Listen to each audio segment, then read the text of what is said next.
social media isn't like real life. Yes, you know what I mean? yeah. I would rather lay my head down and feel principled at the end of the day.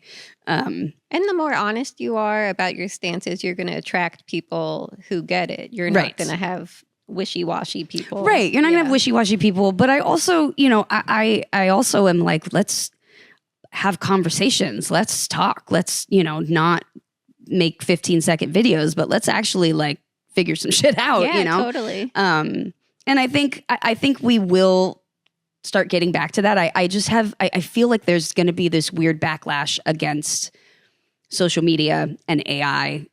Not everyone, but I feel like there's going to be a pretty significant subsection of people that are just really not about it. Yeah. And I'm kind of one of them. And I think that I hope that maybe we start figuring out other healthier ways to connect, to do all that, but we won't because it's fucking capitalism. So, yeah. But yeah, I think it's really important for people to do like on the ground organizing. And if you use your platform online, terrific. But like, I had this experience. I started organizing with my church back in New York, and we'd feed homeless people. We'd package groceries to give out to families. And I found that the people that I was volunteering with were older people. They were people that were not politically correct. They were people that didn't agree with me on everything. I, believe in defund the police type of stuff. And they'd be like, Mary, who are you going to call when someone robs you? Like, for real.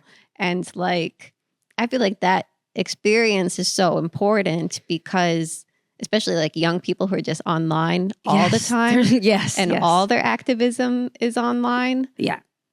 It's easy to do it online. It's hard to do it out in the world. And it's harder to do it out in the world when you're not only with people who agree with you. Yes. And it kind of reveals that like agreeing with people online, sometimes it doesn't do anything. I think that we all just know too much shit about each other now. Like, I don't need to know every thought that pops into every person's head, but over the last however many years, we have given everyone the platform to do so. Yeah. And now I think people think that that's what you're supposed to do is just leak your brain out onto the internet and tell everyone everything. And that's not always the case, Well, that's also such a funny thing because people say that like everyone's so crazy now. But it's like, I guarantee people were crazy back then. You just didn't. People were crazy. We just didn't you couldn't scroll through it. You know what I mean? It wasn't all like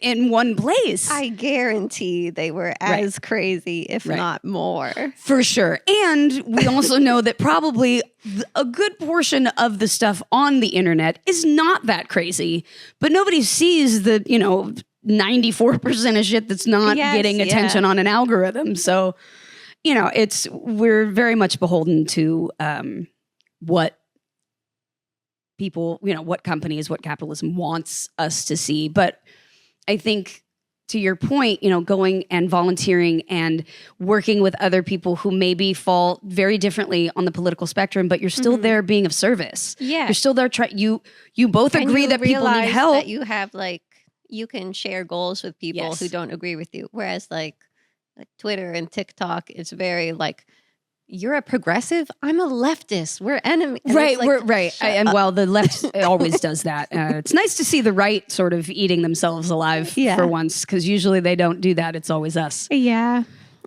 good stuff. Yeah, great.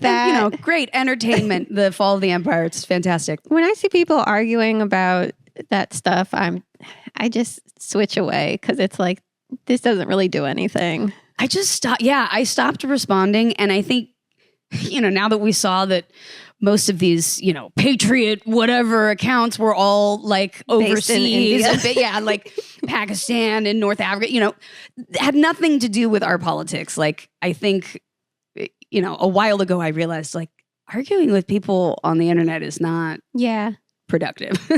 It's fun though sometimes. When you find a real person and they're just being a dick and you get to do it back, it does feel nice sometimes. That's interesting. Like I feel like a lot of people don't quite grasp that like a lot of these really insane accounts are people from different countries, and it's not even like a nefarious, like a foreign government trying to.